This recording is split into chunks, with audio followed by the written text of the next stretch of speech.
Hey guys, welcome to What the F. Today we have a special episode because we have a couple here and they're going to talk about everything from dating to marriage to family planning and how epilepsy just gets sprinkled into all of those areas in a very fun way. I'm so appreciative that we have Alison and Preston here today to talk to us about that, and so we're going to get into it. Before we get started, I want to thank our community partner, Epilepsy Foundation of America, and sponsors Neurelis and SK Life Science. Thank you so much for believing in this podcast, for making conversations like this possible, and giving us a space to talk about our epilepsy what the F moments. Okay, here we go. My guests today are Alison Kukla and Preston Reilly. Alison is the Senior Manager of Programs and Partnerships at Epilepsy Foundation of America, and Preston is the director of the Center for Engagement at Loyola University. Both of them, first of all, those, job descriptions don't even encompass the amazing backgrounds and people and powerhouses that Alison and Preston are.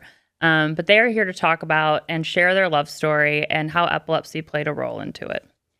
Thank you so much for being here, you guys. Yeah, definitely. Thank you so much for having us. Glad to be here. Yeah, excited to be here. Oh, thanks. Well, I just appreciate you coming on because I feel like it's such a common question that I know I get a lot. Like, what does dating and epilepsy look like? What does marriage and epilepsy look like? What does family planning? And you guys are like, yeah, we are the OGs. We know all of this. And so I'm just so curious. I kind of want to start from the beginning and just, know about how you guys met, your first date, how that all started. And then also when epilepsy came up and where that first, got integrated into your relationship. Yeah, definitely. We met at our best friend's wedding. We were so cliche. Yeah. Oh my God. Okay, we're starting off with that kind of a meet cute. Dear sweet Moses. Okay. A rom-com. Yeah, I'm sure there's a movie about it.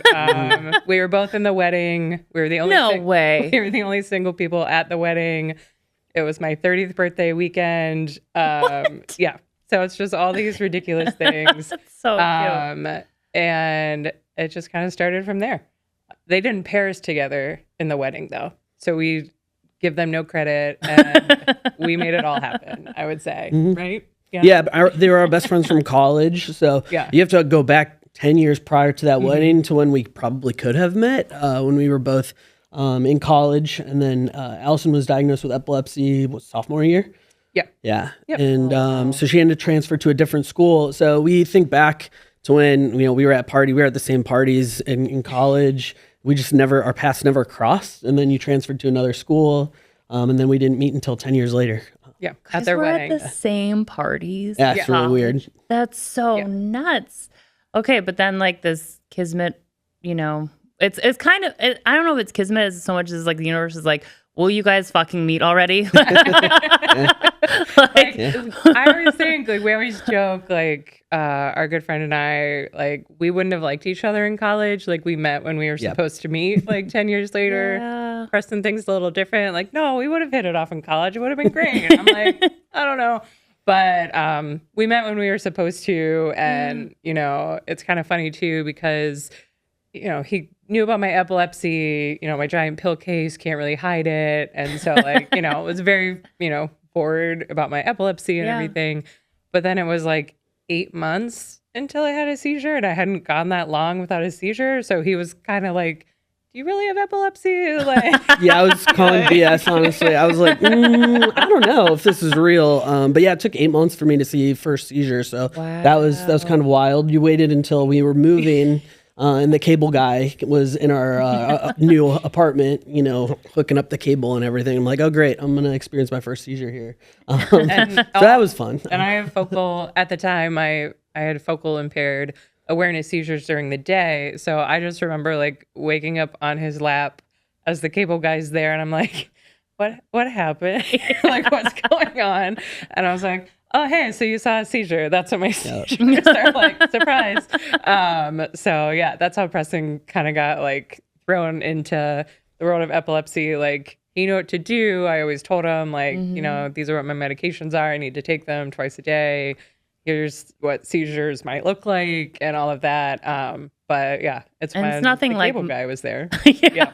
Stressful situation, cable guy, right? Well, I was gonna say moving Yeah. A little stressful. for sure. Like, and if stress, I don't know if stress is one of your triggers, but yeah, I mean, I feel like it is. I don't want to say for everyone, but it's a very common trigger. Mm-hmm. And as soon as you said we were moving, I'm like, oh, well, there it is. Like, Stress, lack it's of like sleep, asking. in a new place. Yeah. Yeah, totally. Okay. So when you first started dating then, but you disclosed your epilepsy like immediately or? Yeah, because we actually lived in different places. So I was living in DC at the time. He was in Norfolk, Virginia. So dating was, FaceTimes, spending weekends together. It wasn't just like having dinner and then like, slowly. Right. Like, kind of what traditional dating might be. Well, yeah, you were getting your master's. I was getting my doctorate at the same time. So like we were studying together. That's like how we got to know each other. God, you guys are so cute. Someone needs to make this movie. It's terrible. Like I would take the train down because I don't drive to like go see him for the weekend and would be working on the train and all of that. So because I was finishing up my job with the Obama administration because the administration was ending in a few months and everything. We're going to pause there. Finishing my job. Can you elaborate on your job with the Obama administration? Yeah. She peaked in her 20s. Yeah. I was gonna say, peaked in my early 20s. I was a political appointee in the Obama administration for 7 years. Where I worked in the White House and in the Environmental Protection Agency. Wow. So, yeah. And okay, I have to ask this question. Did you ever have a seizure in the White House? Yeah, lots. So that's when, lots. That's when, like, looking back at my seizure tracker, like, you'll see like 60 a year during those times. Oh my God. Talk about stress. Yeah, I was going to say stress, lack of sleep. I mean, I've watched West Wing. It looks stressful. Yeah. Sorry, that's not funny. It's more so deep, but. Oh, okay. That's what I've heard. Yeah. And you're like one of the insiders, so you actually know. Yeah. Well, you were educating people there too. Like it was the first time your colleagues were experiencing it, so that was good. And that's what like, and I used it, and I'm always so grateful for the compassion and kindness that I was met with by my colleagues, and I always remember the first time that, I was able to educate people because one of the late nights I was there, I didn't really remember that I had a seizure, but one of my colleagues, stayed with me. And then like made sure I got home okay and all of that. And then the next day I go to work and I'm talking with my boss and she was like, hey, so like, do you remember like what happened last night? Like, so-and-so said like you had a seizure. Like, how would you like to handle this? And like her asking me like how I would like to handle this, my disclosure, all of that was like, I loved that because when I worked on the campaign prior, they were so accommodating to me since I wasn't driving and, with seizures and things. So we drafted an email on like, hey, this happened. This is what it looked like. So if Alison has a seizure, like this is what you need to do. Here's her emergency contact, which was, a good friend, one of my roommates at the time, because they were local. He was not local and everything. So it was just, like I said, met with such like care and kindness and compassion from folks, which I really appreciated because I've had some really like funny seizures, I guess, because one time. Haven't we all, girl? Right? Haven't we all? One time I remember like I'm standing in the hallway at Environmental Protection Agency talking to a buddy. And then I'm at my desk. I'm like, wait, when did that conversation like end? Like, and then he came up to me later. He's like, are you okay? Like, and he knew about my epilepsy. And he was like, do you remember like hugging me in the hallway? And I was like, oh, God. I was like, I don't. But luckily it was someone I knew. And like, we were we're friends and everything. Right. It wasn't like someone I didn't like. Someone random. Like, then there was you like. just approached them with a hug. Just hugging people in the hallway. Right. Like, what's going on? He's just wandering the hallway hugging people. So, then there's those instances of seizures. Yeah. Wow. Yeah. Well, I have to say, I love hearing that, like, at the highest level, the White House, like, there's accommodation happening, because and a lot of people will say, like, either there was no accommodation happening at their workplace or they were just too afraid to disclose it because they were worried it would be used against them, Yeah. which are both like two things that are very real and happen, Yeah. And then, so I do have a follow-up question on that because so many people with epilepsy will say like, even with the accommodations, like I was still afraid of like being unreliable or having the seizure, and then it would make me like not as desirable of an employee, so to speak. Did you ever feel that way, or in not just at the White House, but like in your amazing professional career that you have and have had, like has that ever kind of been a thing in the back of your mind, or have you been like, no, I got these accommodations? I've definitely dealt with some discrimination with, promotional opportunities and things like that, where it's like, you have to be able to drive. And I was like, is that required? Right. Or is it just a recommendation for this like next step in this, particular situation and promotion? And it was just adamant, like, no, you need to be able to drive. I was like really? Okay, well, I think it's time to like, maybe look for something else or whatnot. So yeah, it hasn't always been, like butterflies and rainbows and all of that. There have unfortunately been, some situations where I'm like, well, I can't do anything about that. I haven't driven since, a car accident back in 2010, and I don't think I ever want to drive again. Well, I know I don't ever want to drive again. Well, it's a big part of why we moved back to Chicago. I mean, to public transit, we live right south of the loop, so we can get anywhere we need to.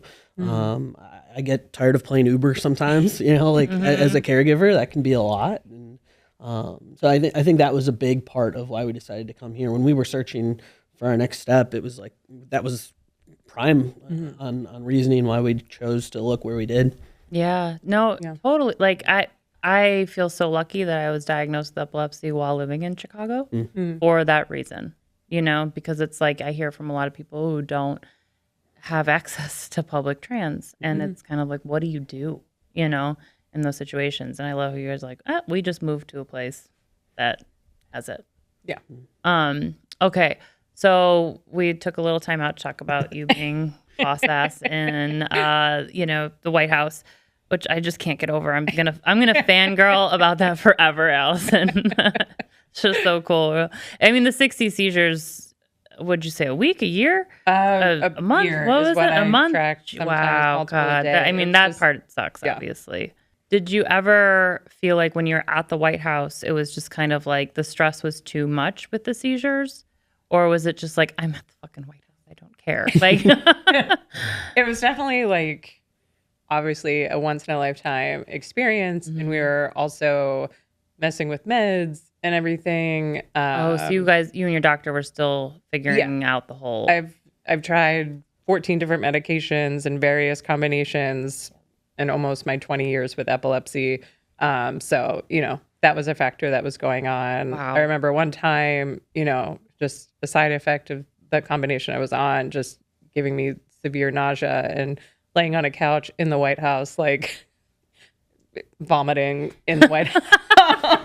Like, that's pretty dope. And like, my boss being great about places. it. Yeah. But still, like, I'm like, this is an amazing opportunity, and having the support that I did, and I'm just like, we'll figure this out, and still work on figuring it out. I hear you. I was gonna say that's been the theme the whole time. We're gonna figure this thing out, right? And, I mean, we still haven't, but we're taking steps, right? Yeah. Like we're always trying to figure out whatever it is. But your seizures have changed too. I mean, we can talk about that, but they used to be focal during the day. Now they're just nocturnal. So that's totally different. Oh wow. Yeah. That's very different. We're figuring it out. Yeah. So what do you mean when you say your seizures are nocturnal? So it started January of 2021 when we were starting a family planning journey. I stopped my birth control, got my IUD out, and my seizures flipped.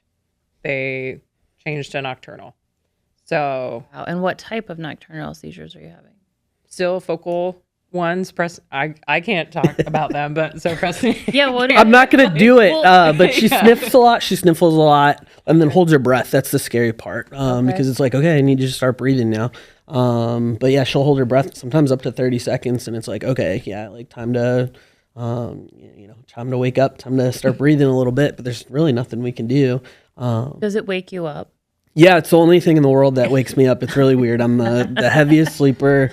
We hear the L trains all the time at where we live. I mean, we hear fire engines, dog jumping on me, whatever. Like, doesn't wake me up, but her seizures do. So wow, yeah. And I just sleep through it. I might wake up with like a headache or feeling a little off the next day, but that's how I kind of know.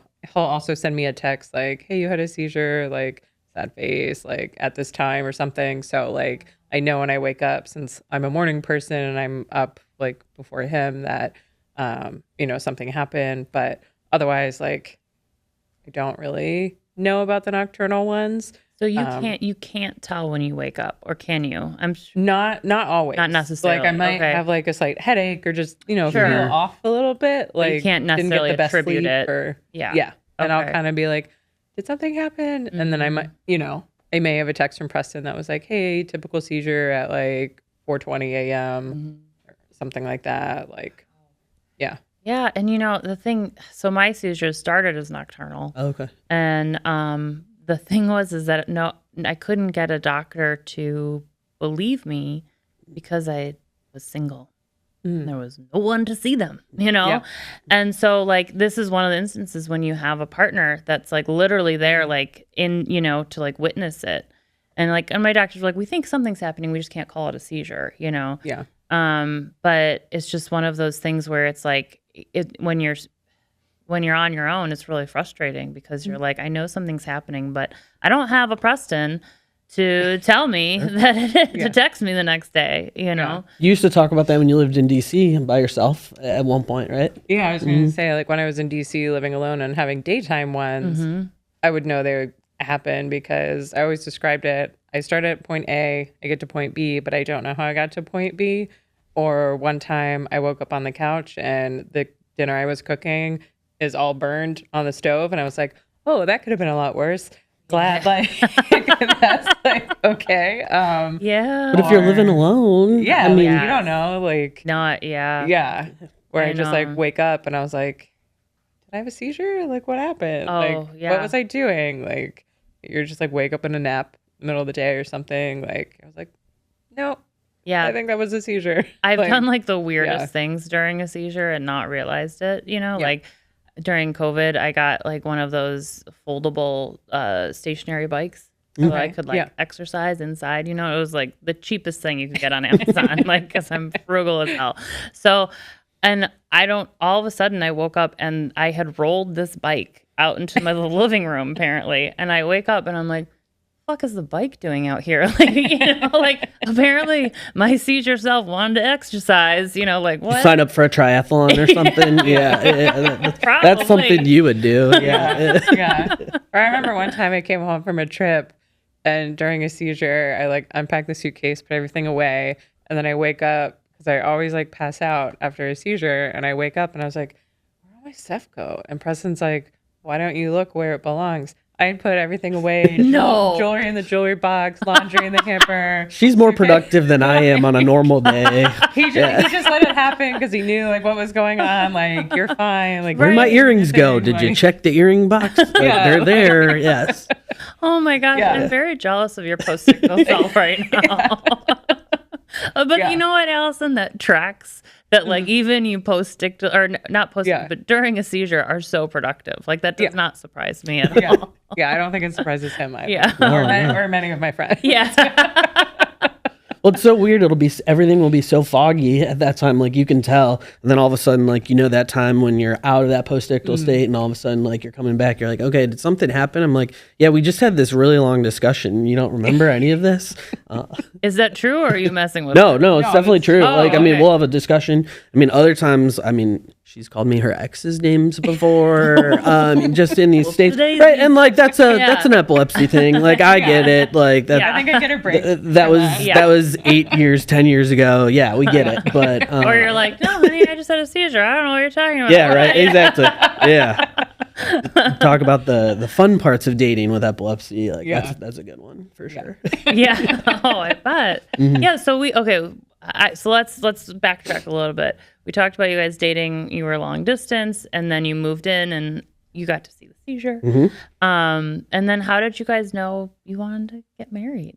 What was it? Like, I think this is the love story part that like everyone wants to hear, the gooey, hallmarky thing. Like, I'm just like fishing for it right now. Yeah. I mean, it was just for me, like when we met at the wedding, like I said, it was my 30th birthday weekend, and he stayed up to like celebrate it because it was like at midnight, because the wedding was like the night before, so everyone else had really gone to bed, and like we just stayed up talking like for hours, and then it hit my birthday and we were just like up talking and everything, and I was just like, how is this person so easy? It like feels so comfortable and all of that, and like this is weird. We talked a lot about your epilepsy that night too. Like yeah.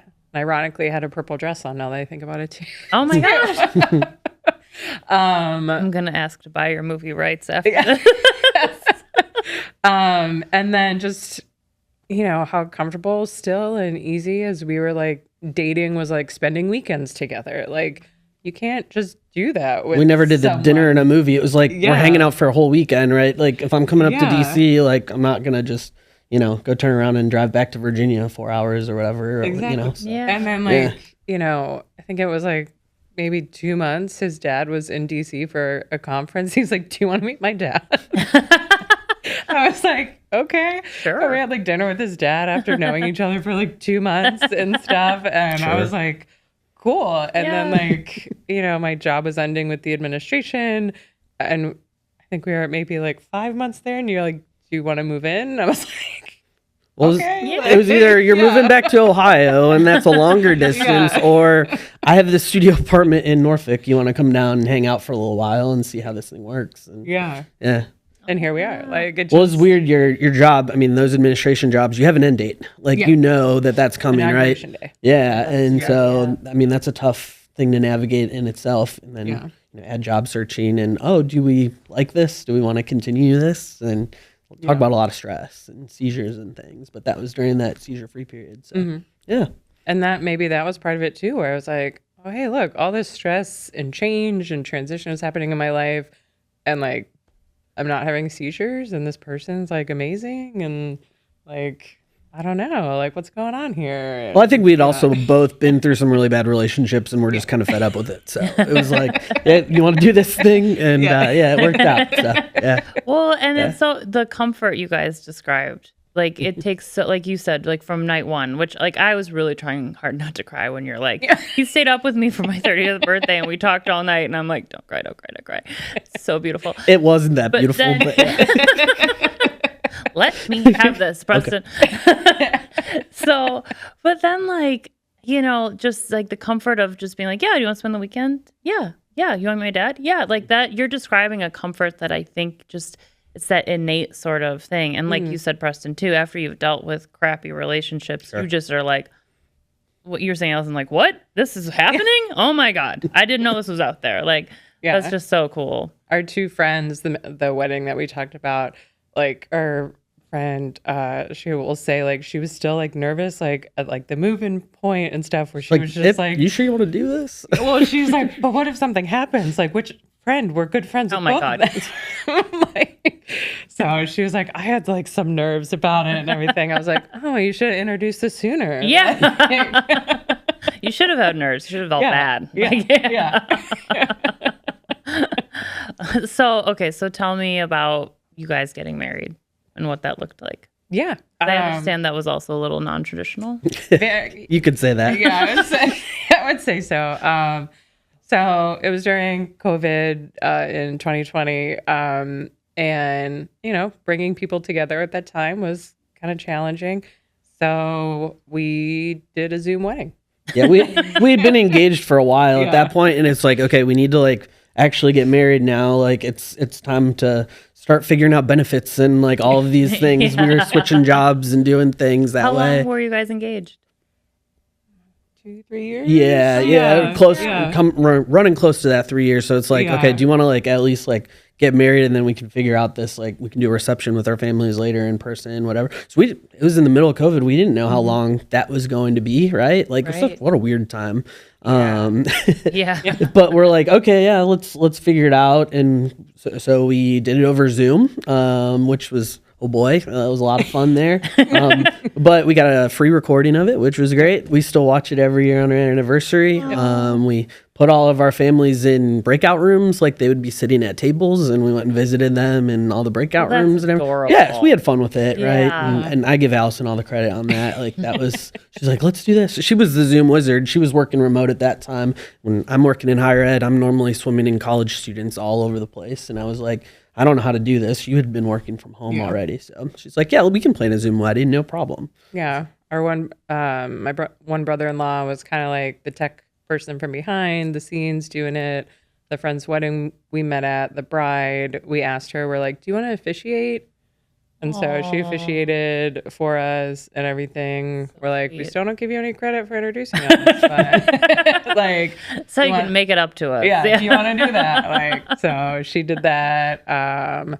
And yeah, it was a lot of fun. Like we got to bring like everyone together. We offered like practice Zoom sessions for people who weren't comfortable, like grandparents and stuff. Like that's smart. Yeah, but it was fun. You had some people that made signs that they had like taped up behind them, so you could see that. And we have the chat saved and everything. So that's awesome. Yeah, and then it's like it's like the photographs, it's like the videography and all that stuff. You got all the documentation. It was really cheap too, which was great. Yeah, that's amazing. Because then we moved here shortly thereafter. Yep, so. It was great. Wow, that's so. I love that. Had the lady from the courthouse come over like an hour before, so we signed all the paperwork ahead of time, and she's like in full PVE and everything at the time, but she's like, "You're my 10th this week. This is so fun!" Like, I was like, Cynthia. Yeah, right. Hilarious. But like, what a bright light for not only you guys, obviously, but for everyone who got to experience that, especially during that time when like there wasn't a whole lot of joy going on, like, I don't know. I think there's no right or wrong way to do things. I know a lot of people who like, we're going to push this off because we want the big old thing. But then like people who like you guys who are like, no, we want to do this now. We're going to figure it out. And there was a handful of people I knew like doing that. So there was a group that I had gotten to know, like some friends and acquaintances, like from like different parts of my life that we were chatting and then like hopped on a Zoom that we're all doing Zoom weddings. And we just kind of like chatted like, well, how are you handling this? What are you doing with this and stuff? And like, because we were all doing Zoom weddings in 2020. So like, it was kind of funny how we were just like navigating different parts of it. Like Preston was saying with the breakout rooms and stuff like that. And I know we had told his mom like, yeah, invite all your friends. Like, oh yeah, it was great. Yeah, we can have as many people. The limit. Oh my God, I didn't even think about that. And they all still sent gifts too, which was great. So that was a lot of fun. Yeah, nice. It worked out. Yeah. A lot of fun. Yeah. I love that. That's so sweet. Did you ever end up having the like reception for later, or were you like, hey, we're good? We talked about it at like 5 years, and we're like, oh wow, that's next year. So yeah, I don't know. We'll see, but we haven't like done that yet or anything. But during the ceremony, we had people still give speeches, like dads and my sister and a brother of his and stuff. So we still like had those moments like during the ceremony, and then we hired a photographer that just like followed us around afterwards. So we do have photos, and then we just went somewhere and grabbed dinner, and it was funny to see people being like, did they just get married? What's going on? Like, whereas others like, oh my God, congratulations and stuff. Like, so that's so cool. It was very fun. That's so sweet. I love it. Yeah. Still writing the movie in my brain. It really is. Yeah. It's really ridiculous. Yeah. So then you guys get married, and you've told me this before, and I know you guys have talked about this a lot, so I really appreciate you coming on to talk about it now. But family planning, aka do. Well, we're in our 30s. That's the natural next step, right? Like, well, yeah. According to my mom, yeah. Well, you know, and like everyone, after you get married, everyone's like, so it's like the next thing. It's like it's like you start dating and someone, they're like, you're gonna get engaged, and then you get engaged, like, so when's the wedding? And then you have the wedding, like, so when you have kids, and then someone has a kid, and they're like, okay, so when's the next kid? And I'm like, leave people alone. True. But yeah, so not at like society's question, but at my question for you too, you know, about like what you're thinking about as far as like having kids and going forward with a family and what that looked like for you too. Yeah. So we had talked about it, like, you know, having, you know, a kid and all of that. And like Preston was saying, like, we were in our early to mid 30s at that point, or geriatric for me in medical terms. I hear you. Such lovely terms. Right. So it was kind of like, okay, if we're doing this, like, you know, let's see like what we need to do and like if we can and like all of that and everything. There's a lot of fun stuff for a woman. Oh, so it was so fun. Yeah. You know, I already have a specialist for my epilepsy, and it's like, let's get more specialists into the pool. And we had to talk about it with all of them too. Yep. Oh yeah. Yeah. Because like we said, when I stopped birth control, my seizures changed. So that was part of step one, because I had to switch some medications around first. And why? Sorry, I cut you off. No, you're were fine. about to explain it. No, why you're did totally you have fine. to switch around the medications? Because when we talked with my epilepsy doctors, just wanted to be on medications that were better studied for, you know, women of childbearing potential and all of that. And so switched the medications around for probably about a year leading up to even kind of stopping the birth control and then stop. Which was also tough because your meds were working at the time. Yes. Yeah. Like we were seizure free, and then we're like, okay, let's figure out how we can tweak this now that we found this cocktail that's working, to do it in a safe way if we were trying. And so did the new cocktail work or no? Like the new like safe, quote unquote, safe pregnancy cocktail, did that work for your epilepsy and for your seizures, or did seizures kind of seizures increase? still, it was 2 or 3 a month. Yeah, I was going to say, once you pulled the IUD, they started coming out again. And so we thought, you know, all of a sudden that tweaked your epilepsy, you know, to a different type, right? Like more in line with your hormones and your cycle. And because as we're tracking, like, you know, with family planning, like ovulation and things like that, I was like, oh, wait, maybe these seizures might be lining up to like different parts of the cycle and stuff. And so, you know, brought that information to the doctors and everything. We're like, oh, cool. There's a new trigger now, my hormones. Yay. Because I had always been on birth control since I was diagnosed, like Preston said, back in college. So we had never thought about that as a trigger, even though, you know, it can be for women with epilepsy. So that became a new trigger that, you know, is still, we're always on edge, like twice a month now. And also led us to talk to a new epileptologist as well that specializes in women with epilepsy, right? Rather than, you know, just folks of our age, right? Like that was, so that was another specialist that we started meeting with. Yes, again. And do you mind if I ask, just because I feel like I hear this more and more and also have started experiencing it myself, like around different times of the month. What are the times for you that you guys are like, okay, we got to have a little extra padding here in case there's a seizure? Yeah. So for me, like we've really noticed like kind of the middle. So like kind of peak ovulation time. So like days 14 through 16.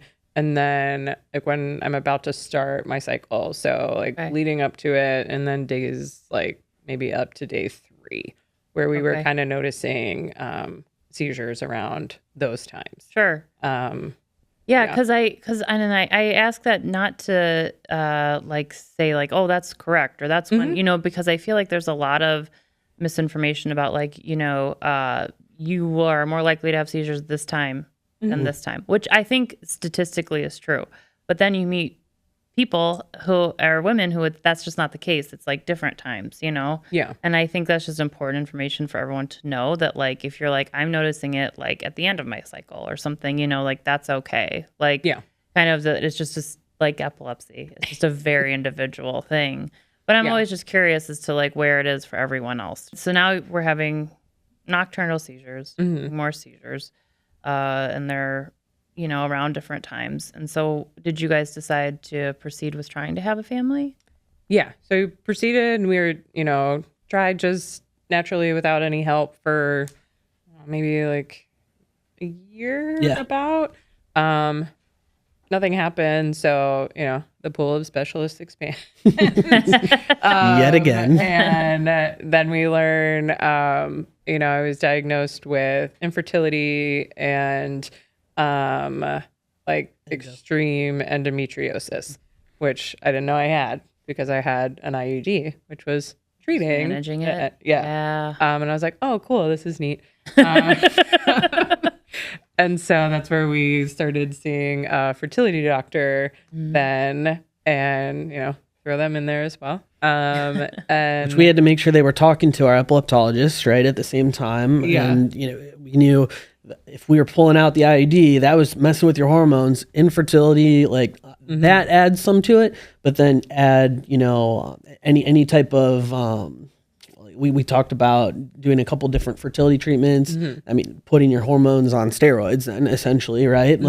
We knew that they were just going up a little bit by taking out those IUDs, but add anything else, like IVF treatments on top of that, talk about seizures and scary, that was going to be really tough to navigate. So when we were talking about that, and wrapping that up, it was we don't want to risk this thing. I don't want to bring back your tonic-clonic seizures that you originally had when you first started with your epilepsy back in college, right? So. Yeah, those were the first two in college. And so we did a couple of hormone shots, but the seizures kind of happened when we did those. And then I had to have surgery for the endometriosis, and there were seizures during the recovery from that. Just, stress on the body and all of that can, trigger seizures. And so Preston was just so beautifully saying, we were just navigating all of that and just thinking okay, is this what we want? If we were to do IVF or something, if these little things and already impacting me this way, what would something like that do? And I'm so grateful for the healthcare team that we have and the team we built during this journey, and the privilege that I have to have that kind of team during that journey. Because, without them, it would have been a lot harder to navigate all of that, get all of our questions answered, and, really make the educated decisions and the right decisions that we made. So we did ultimately decide to end the family planning journey, because it was just well, if this is just already causing some additional seizures, the stress on my body with other things just made us nervous. Totally. So many people can go on with epilepsy, can go on and have beautiful, healthy pregnancies and all of that. To make sure that is clear. Yes, but, yes, 100%. Yeah, just for us, we decided it was just a little too nerve-wracking. And well, when you started tweaking with those hormones just a little bit, your seizures went way out of whack. And again, very personal journey, right? We don't know if that's going to be the same thing for everyone. Right. But what we were seeing with Allison was, it was scary. So we decided, okay, let's take a step back. If this isn't in the cards, that's okay. So let's figure out what next steps look like that way, right? And now you finally got your ID back in now too, after a couple weeks ago, and So, but we're on pins and needles again now because it's we're tweaking with hormones again. Right. So that's been again part of our journey and trying to figure it all out, I guess. Yeah. Totally. Yeah, because that was we messed with meds a little bit. And, needed to do something preventive for the endometriosis. Chronic conditions are awesome. They are just getting all of them. Yeah. Welcome to the endo team, girl. Mm-hmm. Yeah. So, which is why, got the IUD back. But, we've, been saying it was great because, my epilepsy doc talked with my OB and then, talked with me and we were able to be okay, so this sounds like what would be best for, long-term prevention and everything. Would I lie and say I wasn't a little bit nervous as a team here? All right, well, when that happened last time, my seizures changed. And they're we don't know why that happened. Like, that's really unique and everything. The research doesn't show that. I was like, well, Isn't that the standard answer for everything with epilepsy? We don't know why it happened. That's unique. And research doesn't show that. And it's like, cool. Like, I will be that case, like, one. Like, it was really cool to see your doctors talking to each other, though. Yeah. I think that was like the best part that we kind of saw was that care team coming together, right? Like it's normally siloed off and, okay, we're talking to the lady doctor this week and we're talking to the epileptologist next week. But like they were coming together and having conferences to talk about, okay, if we want to make this thing happen, what could that look like and how do we want to manage that? And that helped us make our decision so much easier. I can't imagine having to do that if we were just isolated in one of those silos, right? Yeah. No, definitely. Yeah, and that's something that you both have resonated on, like that that is a huge factor, is the team doctors, right? The doctor team, I should say. So how did that even happen? Like, was it like, did you like, hey, this doc, can you talk to this doc? Or were, because like I feel like a lot of times it's just playing messenger between your doctors, Sending my chart messages and hoping it gets somewhere. Well, and then it's like a carrier pigeon, right? Because like it gets to the nurse and they have to translate to a doctor and everyone's very busy. And I'm not blaming anyone, but it's just a system that's like, what's really happening? So how did you like say, hey, you need to talk to you? Or was that like of their own volition?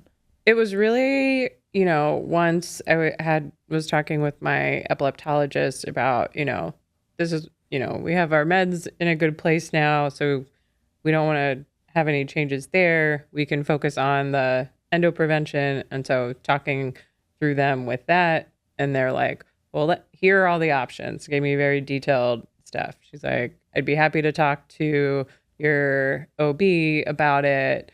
And then, we can come back to you with what we think would be the best recommendation. She's like, if you can just send me her contact information. I was like, cool. I would love to do that. Love to do that. Yeah. And, it took a little bit of time for them to connect because they're busy providers and everything. Right. But, I was just, eternally grateful that they were able to like have that conversation and, trust both of them, with the information they brought me. And, for some reason, I just needed to hear it from them because of like the fearfulness of like, well, what if this like changes my seizures? They're like, we just take it out. I was like, oh, duh. Like, yeah, we can just do that. Like, but like that was just not something in my mind because was so focused on like, oh my God, the seizures could change again. And like our fear of that. And the doctor's like, we just take it out. I was like, oh yeah. Oh, right. Like, okay. And then we but I do understand the like,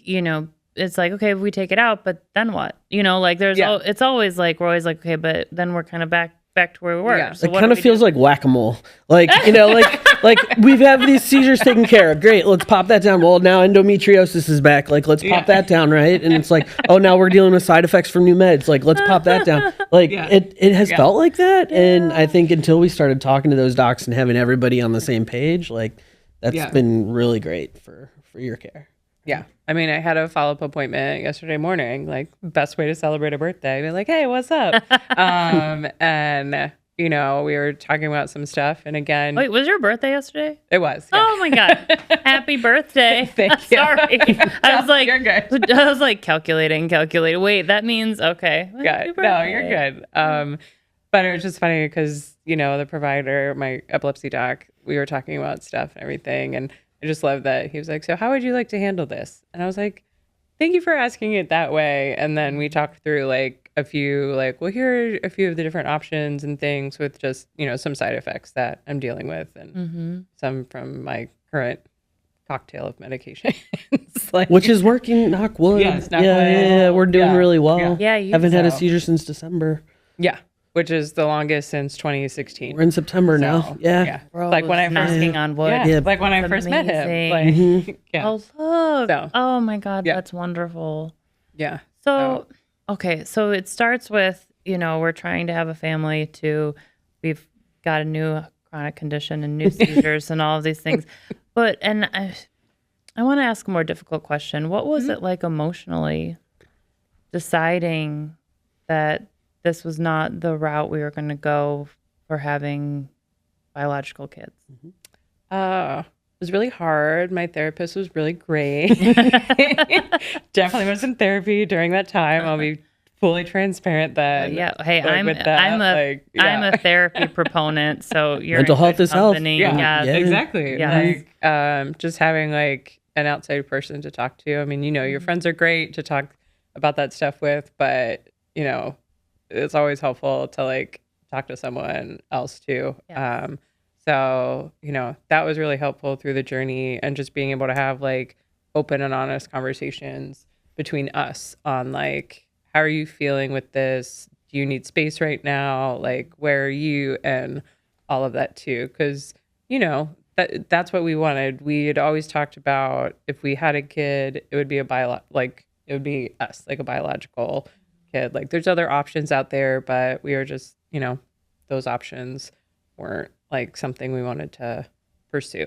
Yeah. So like, if this like didn't pan out, we were just like, well, this isn't like gonna be for us, and our dog Puck is gonna be our little family. Well, and we kind of fast forward through that whole year of trying, like that alone was just a lot. And then to start making the decision, okay, like let's look at IVF as a possibility, right? Like by the time we got there, you talk about that emotional roller coaster. I mean, it's a lot, and I mean, it got to the point after a year of it, it was like, okay, this isn't even fun anymore. Like it's taking over our life, right? Like we need to take a step back and work through that. So it was, I mean, that communication was huge, but also each of us having our own outlets to talk to other folks, I think was important, right? Like whether it's a therapist or a good friend. I can't tell you how many buddies I was like, hey, and can I talk to you about something? They're like, oh yeah, we went through the same thing 6 months ago. Like it was more real than and affecting more people than we thought. But yeah, it was definitely a roller coaster. But I don't want to fast forward through that year of trying. Like that was a long time, and it was difficult. Yeah, and like you said, like having those conversations to just like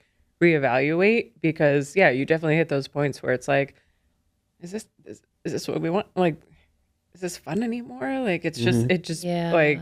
Is this worth all the stress? Because it just kind of seemed more like work at times, where it's like, okay, we have to do these shots on these days, or we have to do this on this time, or like we're feeling really depressed right now, but you're ovulating. Like that's like, okay, great. Hey, let's go. No, like that's no. People don't talk about that enough. I think that's important. I agree. Yeah, absolutely. And or it's like, if we don't, we gotta wait a month. Like yeah. Totally. And I think, and then like, I'm also wondering too about like when that next month comes and then you realize that you're not pregnant. I can't imagine what emotions go into that as well. And it sounds like, and this is me, it seems like it would be a grieving process. Sure. I talk about that like in, work I do with bereavement services and grief and things like that. Like I always tell people like grief is more than just like losing someone. There are multiple types of loss and grief. And so I always say like, this was definitely like grieving something, grieving what you thought you were going to have, what we thought we were going to do or build. So there's definitely like grief there. And, that's a process. Like, and there's ups and downs through that. Like Preston was saying, like it's a roller coaster. And, you have those triggers still sometimes, like even though it's been a little bit, like when friends or family are having babies, or you like see a cute like baby Vans shoes, or those are always my thing. Like they are so adorable. She's obsessed with baby shoes. Yeah. Why are they so cute? I know. Those triggers come up still. Oh yeah, I'll be at work and I'll get a text like, hey, just triggered that, like walk by Baby Foot Locker. Like, okay, you want to talk about it? Like, let's go grab a drink later. Let's talk about it. And I mean, it's still something we work through. I mean, we've made the decision, and we've decided, okay, that's no longer our plan. What's our next plan, right? And like, that's what's tough is you think you have this plan, like it looks great, and then life happens, and you got to tweak it. I think people that experience these chronic conditions, sometimes that you're not on plan B, plan C. We're on QRST at this point, right? Feels like it sometimes. 100%. Yeah. And it's funny because as soon as you make a plan, it's like, okay, life changes. You're like, nope, that's not happening. Yeah. Totally. Yeah. I love how you guys just keep coming back to that you communicate, like when you are going through something, or even saying like, do you need space? Like, or, do you want to talk about it? And then like you both having your separate outlets. You guys are just such a very emotionally healthy couple. That's great. Love to hear that. I appreciate that. Yeah. When you say care team, though, there's more. It's not just these medical providers, right? Yeah. Like we've got best friends that we lean on heavy. Our families have been really huge, right? Like my family's here closer in closer to the Chicago area. Allison's family's in Ohio. I mean, we spend lots of time with them.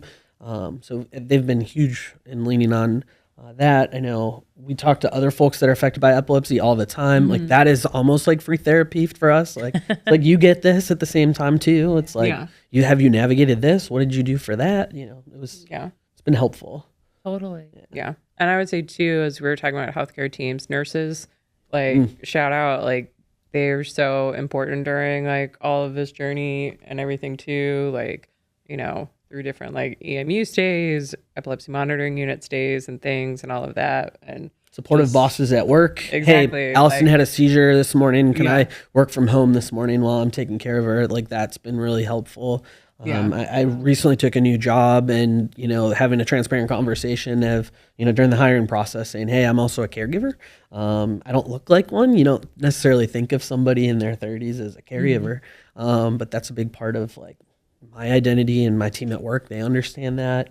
And, it's like, and it's great as an educational moment too. I think that's the other piece is like, this is what epilepsy is. You probably know somebody that's affected by this. And have you ever seen a seizure before? And, more often than not, people are like, oh yeah, absolutely. Actually, I have.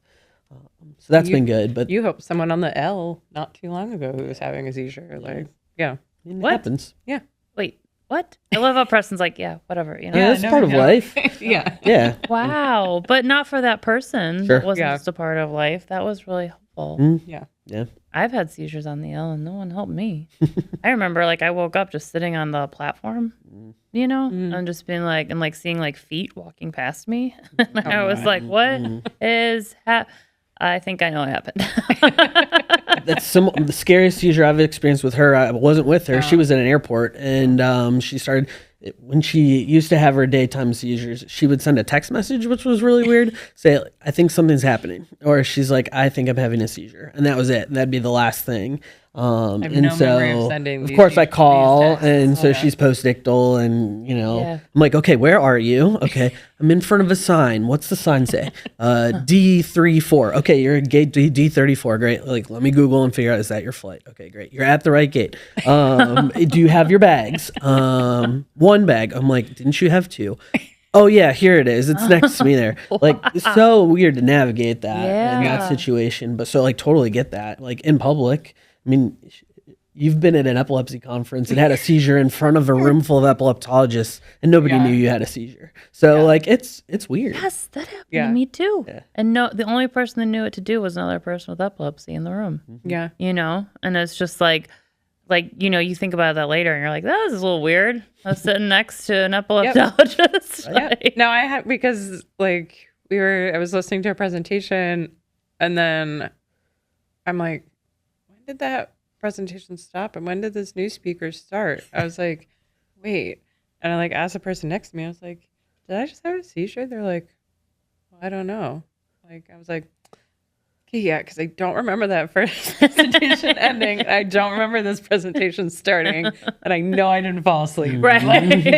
Like, he probably just looks like everyone else in the room, just bored with the speaker. But whatever. I was like, they're like, don't worry, you didn't miss anything. Right? Yeah. I was like, but focal ones can be so subtle. Like, no one realized it. Like, wow. Yeah. And so for your post-ictal, it sounds like you're able to continue like on. Or do you need time to recover? Or does it just depend on the intensity?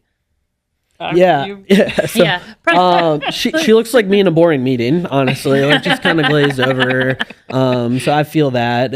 You probably you wouldn't notice it, right? Unless you were talking with her. But yeah, I mean, if you're doing a project or something, like you'll go finish the project. Like it's almost like you're on autopilot, like just kind of working through whatever it is. But then afterwards, when you wake up, that's when you get the big headache and you're like, I need to go lay down, rest my eyes a little bit. Like, yeah.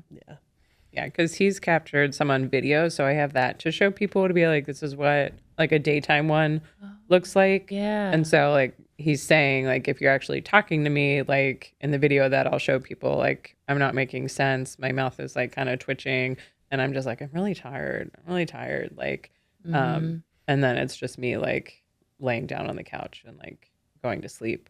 I like to mess with her sometimes. It's maybe not awesome, but like just to find out where she is in her state. Like, okay, do you know what day it is? Or like, who's the president? Like, do you know like what's going on here? Or what was your ex-boyfriend's name? Whatever it is, like just to mess around. Like first kind of figured out the nocturnal ones when you were like, hey, why is she just like holding her breath? Like, what's going on? Like, I'm like, why is she sniffling so much? Like, this is weird. And all of a sudden, like, yes, you're clenching your teeth. And, that was weird the first couple times we saw that.